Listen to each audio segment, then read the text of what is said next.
sedimentary rocks have so many fascinating details that are clues to help us put together the environment that they formed in, help us interpret what Earth used to be like. And one of those clues can be the color of that sedimentary rock. So the sedimentary rock's color tells us a bit about its depositional environment. For example, rocks that are black or really dark gray oftentimes have a lot of organic matter in them. So that tells us there is organic matter in the depositional environment or very near to it. So it accumulated there.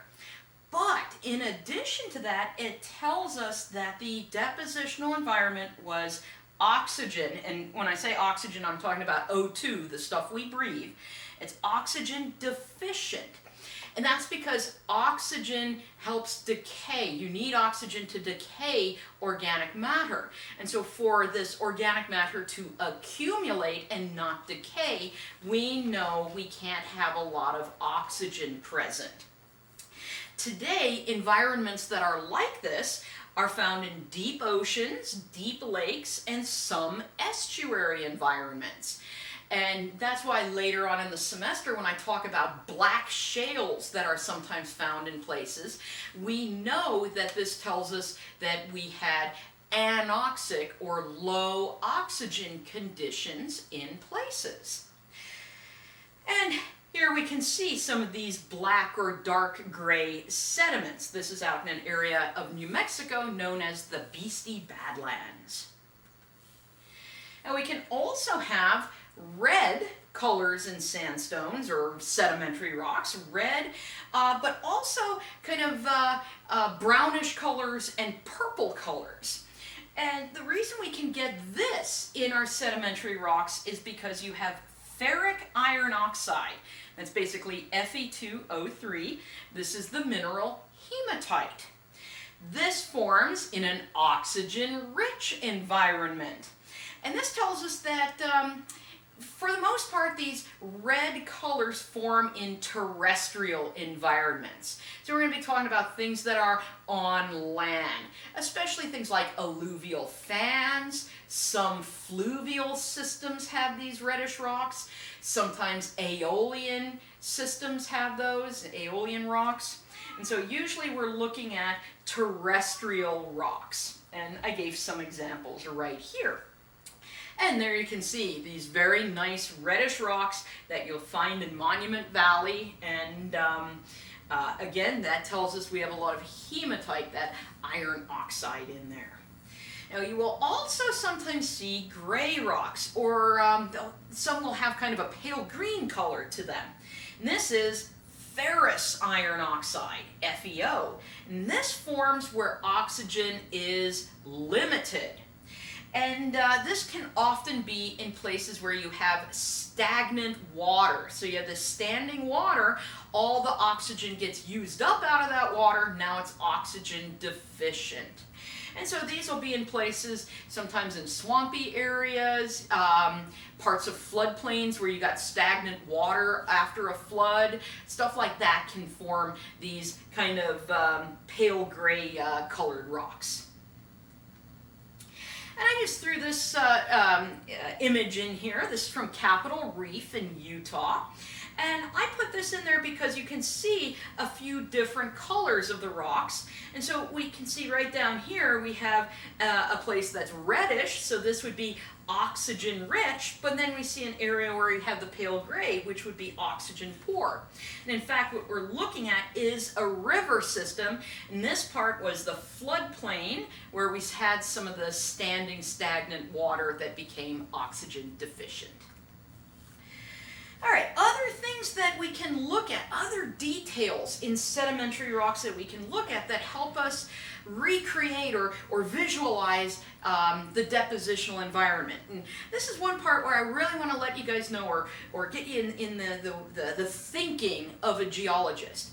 Looking at historical geology is sort of like, I don't know, you could think like CSI, Mesozoic, right? You are a detective, like a crime scene investigator, right? And you're looking for those little details that help you fit together a picture of what happened in the past. So an important thing when you're doing some of the labs and some of the activities is don't race through them and take your time to pay attention to the details, because those details can be the vital part that helps you put together an appropriate interpretation of Earth's history. And so some of those little details that you have to pay attention to include things like the sedimentary rocks texture. And components of texture. Texture is the size and the shape and the arrangements of the little pieces that make up the rock. And so in texture we have what are called the clasts. The clasts are the actual fragments or pieces in the rock, the particles. Then you have what's called the matrix. These are the finer particles, it's usually clay, the tiniest little pieces, that are deposited at the same time as the bigger pieces and kind of fill in the space between them. And then there's the cement, and these are the minerals that precipitate in the pore space after all the rocks are deposited, right? The cement comes during lithification, when that loose sediment is glued together into a solid rock.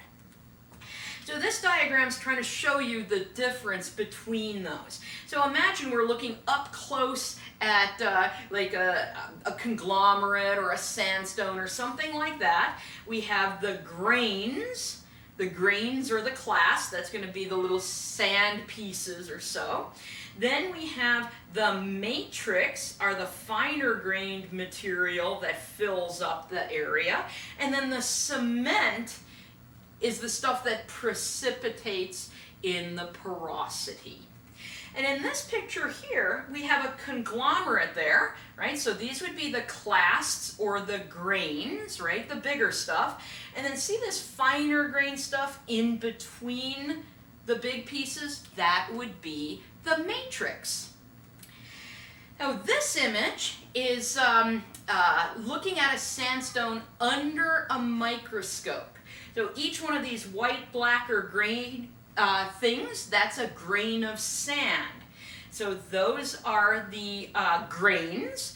And then see this kind of tan stuff in between them? That is cement. In this case, calcite cement that's gluing those little sand grains together. All right, so what do these aspects of the texture tell us about sedimentary rocks? Well, first of all, we can look at the grain size. Do we have the tiny little clay particles? Do we have sand particles? Do we have the big clasts, the big gravel-sized particles of a conglomerate?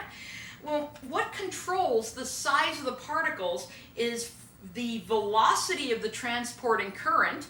Typically, the faster something is flowing, like the faster water is flowing, the more energy it has, so the bigger the particles it can move. And also the type of current. For example, ice, right? If we have flowing ice in a glacier, it can carry really huge particles. A river can carry kind of, if it's fast flowing, it can carry cobbles. It can carry things fist size or even boulder size in some cases. But wind does not get strong enough to pick up giant big boulders. Wind typically only moves sand, silt, and clay. So not just the velocity of how fast your current is moving, but what is it? Is it ice? Is it water? Is it wind? That's going to affect the grain size of your sedimentary rocks. So when we have grain size, I know you should have gone over this in physical geology, but let's have a quick review of it. The coarsest material is called gravel, and that's going to be greater than 2 millimeters in diameter. Sand includes anything that's 2 millimeters down to 1/16 of a millimeter in diameter. And then the really small stuff, the stuff you actually need a microscope to see, is called silt or clay. Right, now, when we look at texture of a sedimentary rock, we're not just looking at the size of the pieces in that sedimentary rock, we're also going to look at the sorting. And the sorting is how uniform is the particle size. Basically, do you have all different sizes, or are they all exactly the same size? We can see that in this diagram. We have things that are very poorly sorted, where we have tiny things, medium things, giant things, or we can have things that are very well sorted, like this, where everything's pretty much the same size. Well, what does this tell us? It provides us more clues about the transportation and ultimately the deposition of that sediment. For example, wind can only pick up certain sizes of material, so aeolian sediments are usually well sorted.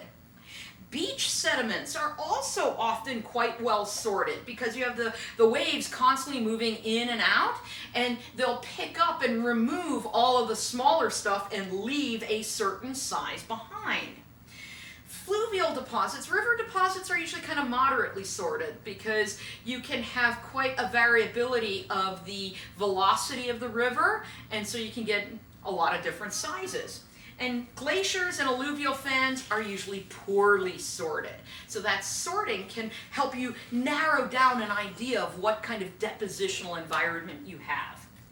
Now, in texture, lastly, we're going to take a look at grain shape. And this is the rounding and sphericity of the level particles that make up your sedimentary rock. So recycled sand grains are often very round and very spherical. And what do I mean by recycled? Well, imagine you have a parent rock. It gets weathered and eroded and creates a sandstone. Then that sandstone gets weathered and eroded and transported again and creates a newer sandstone. That's recycled, right? That sediment was once again eroded and moved and stuff. And the farther sediments get transported and the more times they're kind of like eroded out of a rock, the more round and the more spherical, right? The more the edges of the rocks, the little sand grains, will get worn down. So we can have, on the top we have very spherical grains. These are not quite spherical, but as we're going over there, we're increasing the roundness of these. So we can go from angular to sub-round to rounded. So if I found a lot of angular grains in my sedimentary rock, that would tell me these had just been weathered and eroded out of the parent rock, and they hadn't been moved very far. Because the more they get moved, the more those sharp edges get worn off. So if I would see something that's very well rounded, it would make me think this thing has been transported, weathered, and eroded significantly.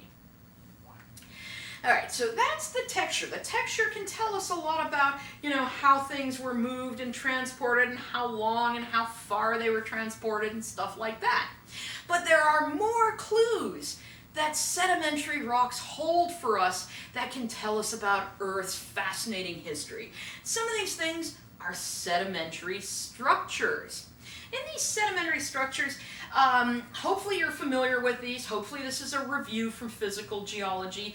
These are things that form in the sedimentary rock at the time it's being deposited, at the time that rock is forming. And one of those are mud cracks. So what happens is you get silt and clay get deposited, and then as they dry out, they kind of shrink a little bit. So as they dry out, the silt and clay basically kind of pulls apart from each other. It shrinks. Desiccation means drying. And so as these dry out, you get these cracks developing in the sediment, and this often forms in floodplains, right? Places that are wet sometimes, then dry out.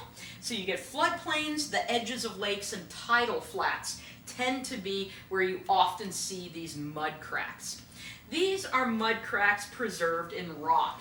And I'm sure you guys have probably all seen modern ones just on a hot summer day. Go in your backyard, you might see these weird little polygonal cracks in the dirt in your backyard. Those are mud cracks. These are ones preserved in rock.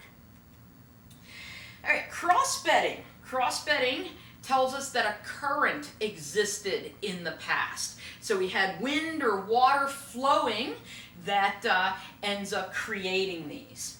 And you can use these to calculate paleocurrents. Well, anytime we see paleo, that means ancient, so we can use these to calculate ancient currents, like what was the wind direction in the past, or what direction was the river flowing in the past. I showed you this image earlier. This comes up from near Rangeley, Colorado, where we have fluvial sediments. And these are some of the crossbeds that we have. And this is basically, fluvial crossbeds tend to be relatively small. And you can see the scale here. We have inches on this side, centimeters there. So these are not much bigger than about that. So those are some fluvial crossbeds. These are aeolian crossbeds. And these aeolian wind crossbeds are much larger. So typically aeolian crossbeds are going to be at least a meter, if not bigger, that you will see. And that's kind of typical. Now, another sedimentary structure you'll see is called graded bedding. And graded bedding forms when you have this fast-moving current that slows down. Remember, fast-moving currents can carry big pieces, and slower-moving currents can only carry smaller pieces. So if you have this really fast-moving current that's slowing down, what it does is drop the big particles first, and then the medium particles, and then the tiny particles last. So that tells you you have this current that was slowing down. Now, graded bedding is especially common in turbidity currents. So that's one of those things, if you're working in an area where you think you are in kind of marine sediments and you see this graded bedding in there, you should start thinking maybe this was a turbidity current. Now, this is graded bedding that formed from sediments coming off a mountain range. And again, we see bigger particles here. They get smaller and smaller and smaller until we reach the next layer up here where we have bigger pieces again. Now, ripple marks. I think everyone should be familiar with ripple marks in the modern world. If you've ever gone to the beach and you stand in water, maybe ankle deep, maybe knee deep, you feel these like little ridges on the bottom of the ocean. Those are ripple marks. And they're formed as the waves are like washing back and forth. So these are also formed by a current. But we have two types of ripple marks that can tell us about the depositional environment. You can have symmetric ripple marks. Symmetric means if we cut the ripple mark in half, each side is a mirror image of the other. This forms at a beach because we have an oscillating current. Oscillating means back and forth. So basically the wave comes in, the wave goes out. So each side of the ripple mark is the same. But you can also have asymmetric ripple marks. And this is where the wind or the water was flowing in one direction. And that means that one side is going to be gentler and one side is going to be steeper. And you can use these to calculate paleocurrents because the gentle side is the side where the current was coming from, and the steeper side is the way the current is going. So these are examples of symmetric ripple marks. See these nice ripple marks here? If we go to the crest of the ripple mark and we cut this thing in half, one side is a mirror image of the other. So these were formed on an ancient beach. These, on the other hand, let's see, here's a good one. We have a gentle side here, a steeper side there, right? The crest is right here.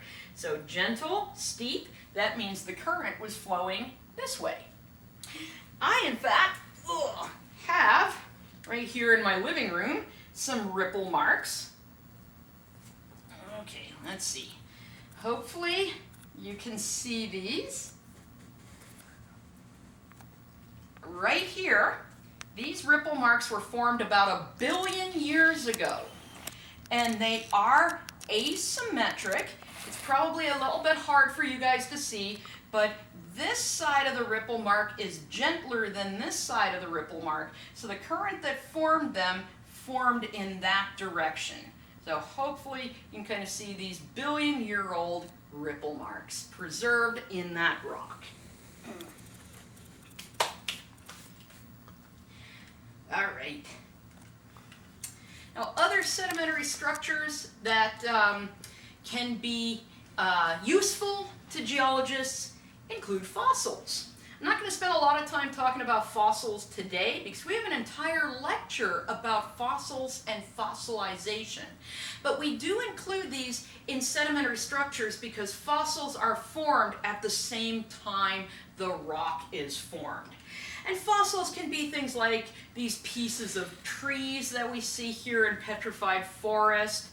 They can be like the fish fossils I showed you earlier. They can be all kinds of different things.